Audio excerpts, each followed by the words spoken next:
What's up, y'all? Welcome back to the channel. Today we are here with GAMESPEAK episode 2. And like I mentioned before, if you watched my previous episode, I wanted to talk about NieR. I'm a big fan of the NieR series and by extension the Drakengard series. However, I've never played those games, but I do know about the lore dating back to those games. And I wanted to talk about it because soon we're expected to get a new game in the NieR series, and this game is interesting for two reasons. One, it is a mobile game. It's a mobile game with microtransactions. It's free to play, and so it's a departure from the main gaming console style approach. The other reason why it's interesting is because it's kind of ambiguous about where and when it takes place, right? So that's actually the bulk of the conversation that I wanted to have for today's episode. Is how does NieR Reincarnation play a part inside a bigger NieR series? And to talk about that, I first want to take a look at the game and what the developer has said about the game and its development, right? So Yoko Taro is mentioning that this game is gonna be deep in story, right? It's going to be one of those games that's heavy on the narrative, which is, it makes sense, right? Because that's how all of the NieR series are. It's all about narratives. It's all about the conversation that it's trying to have. It's all about everything being, again, I don't want to use this word too often, but ambiguously tied together. It's what makes these games so interesting, mainly because if you've played any of the NieR series games or the Drakengard series games, known as, I believe, drag-on-dragoon here in Japan, right? It's really big on story. And it's a particular type of story where things don't just end with a happy ending. That's what we're used to with stories. I know you've heard this before. Oh yeah, stories, we're always used to stories that have a happy ending, so anything that departs from that is unique. No, this game is really unique because of the way how it tells the story while departing from typical norms like a happy ending. Anyways, if we take a look here at NieR Reincarnation, the one thing that we know so far is that we don't know enough. With that being said, there is a story description on the Japanese website. Now, I'm not going to translate this myself. I'm actually going to go over to the NieR wiki and read off the story translation that they have on their site. And there's a reason for that, and that's because the translation there does not exactly line up with the Japanese dialogue that's on its website. But there is a piece of information on the wiki website that I'm assuming they may have gotten through interviews or Twitter posts that I'm overlooking that I actually want to pick apart further, and therefore I'm going to go with their translation rather than translating what I just read on the Japanese website. So over here on the Japanese website, the NieR Reincarnation story goes as so. 冷たい石の床の上で少女は目を覚ます。そこは大きな建造物が立ち並ぶ広大な空間だった。ママと名乗る不思議な生物に導かれ、少女は石頭の上を歩き始めた。失ったものを取り戻すため、そしてその罪をあがなうために、誰がどうやって作ったかもわからないケージの中を。Okay, so that's what it says on the Japanese website, and I'm going to scoot over to the NieR wiki and read off what they have written as the story based on their translation. The world takes place within cages, a series of towers and dungeons, sometime in the future. Key point. A girl awakens on a stone floor with no voice and no memories. She is greeted by a strange being calling itself Mama. In order to restore what she has lost and to redeem herself from a past sin, the girl and Mama travel to reawaken fragments of a forgotten world. Two things here that are very important. The word sometime in the future and the word, fragments of a forgotten world. Those are not mentioned inside the website on the Japanese end. But that actually is the more interesting part of the conversation that I want to have. The NieR wiki is something that can be publicly edited, and therefore it is not discrepancy proof, so it is very possible that these two pieces of information are completely incorrect, and therefore anything that I say based on them have no bearing at all. But those two pieces, sometime in the future, fragments of a forgotten world, are very interesting if they hold up to be true. So I want to break those things down and discuss what that could mean for the story moving forward.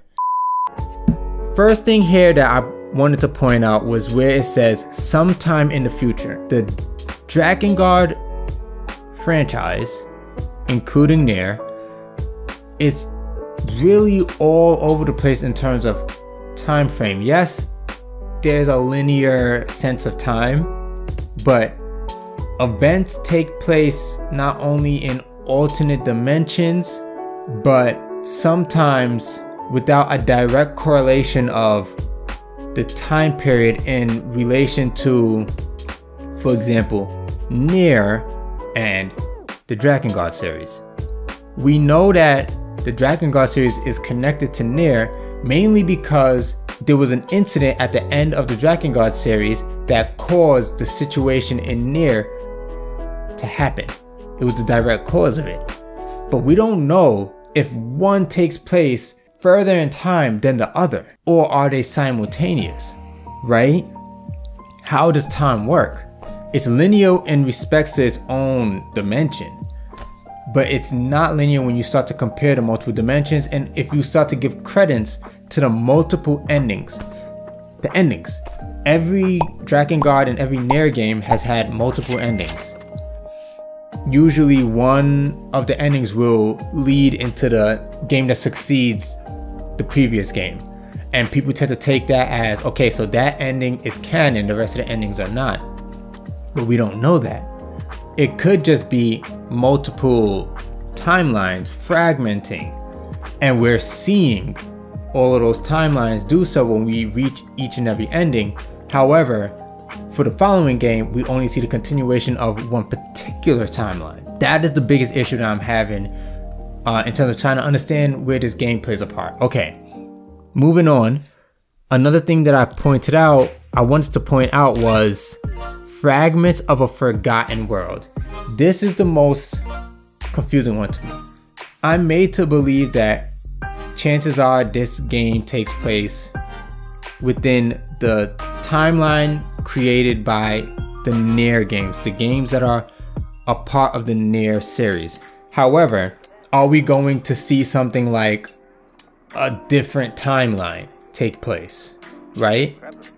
Where it's not a direct continuation of the previous game or any one of the games.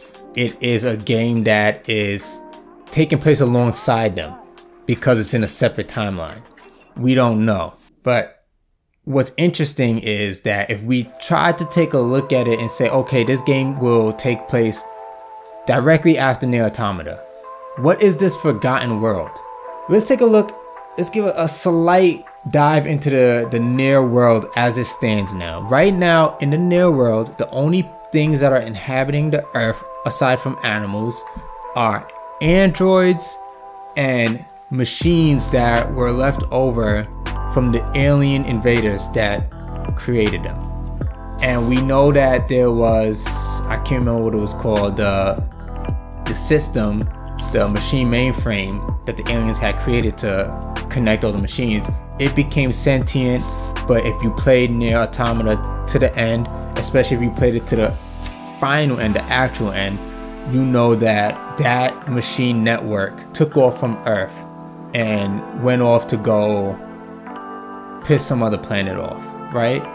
If we're taking place from this point in the timeline and we're going sometime inside the future, how long in the future are we going that world that was inhabited by the androids and the machines has now become the forgotten world? We are already dealing with a forgotten world in the NieR series. The first NieR game, spoiler alert, takes place after humans have already not left the planet, but are already in, I don't know the word to use for this, but humans as humans were as we might imagine ourselves as humans, are not inhabiting the earth in that manner. Their souls have been separated from their bodies because there was a sickness killing them, and they needed to preserve their souls so as to replace their souls back into a newly built body in order to, once the sickness, the disease, has been cured from the earth.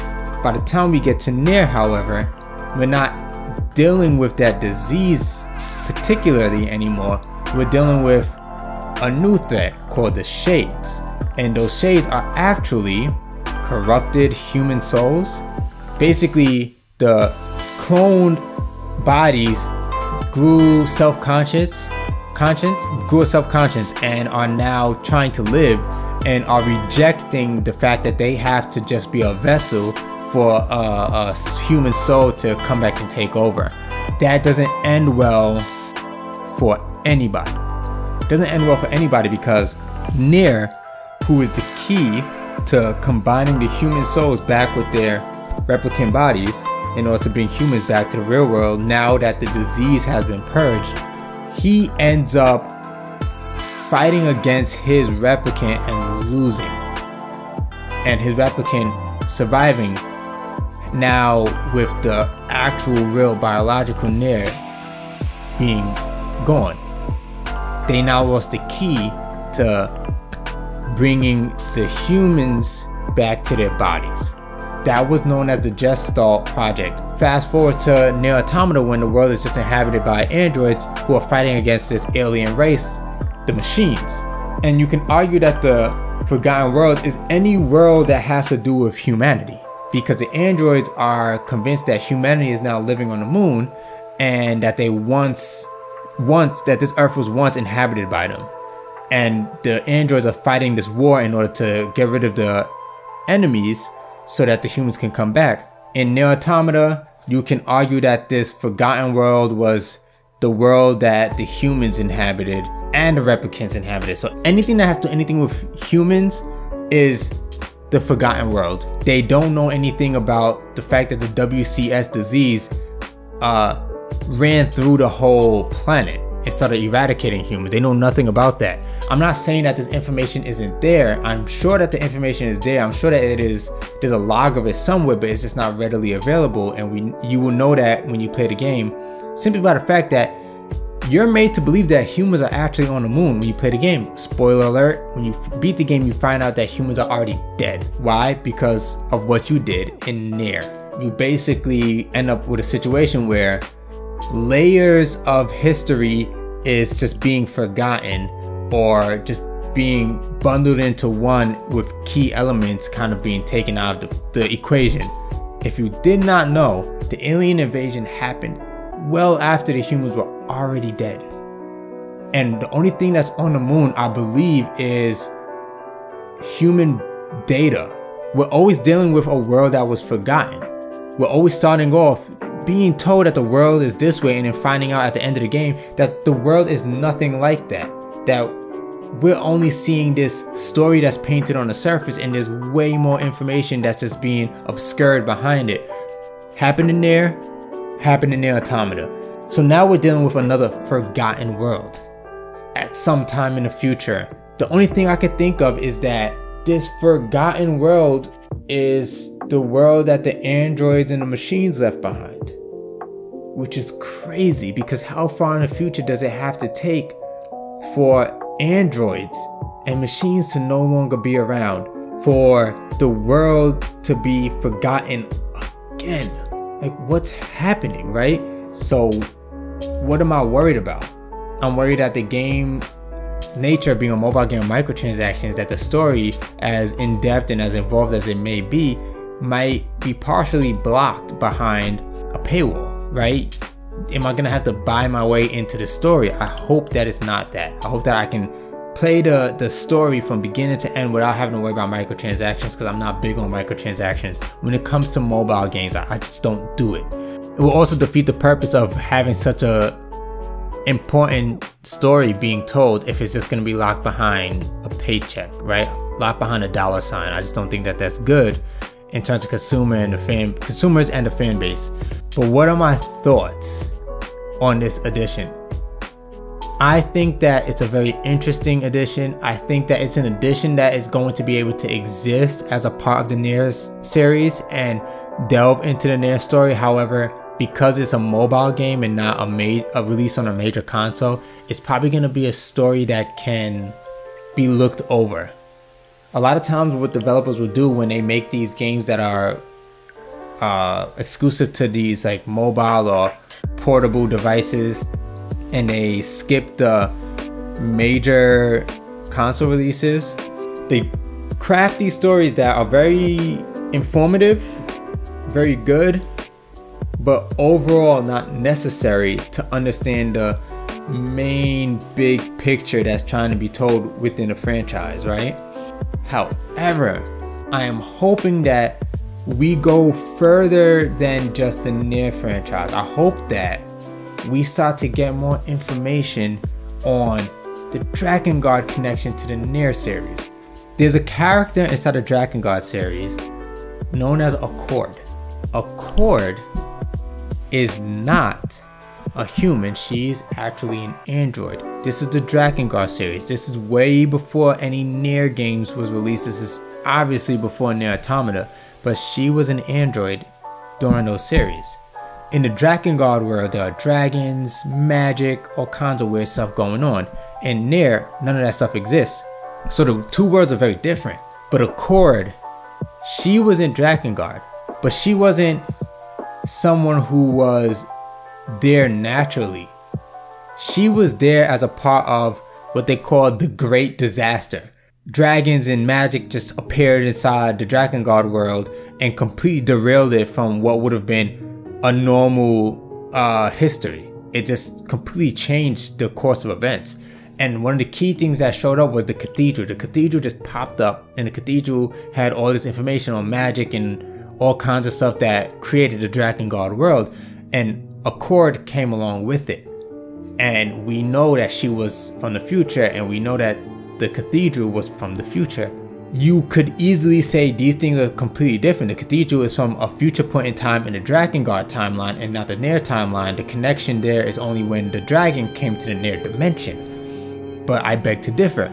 And the reason why I beg to differ is because of the fact that Accord is mentioned inside the NieR Automata series. The NieR Automata series is about androids. Accord is an android. In the NieR Automata series, she is responsible for the stores that the weapons dealers run.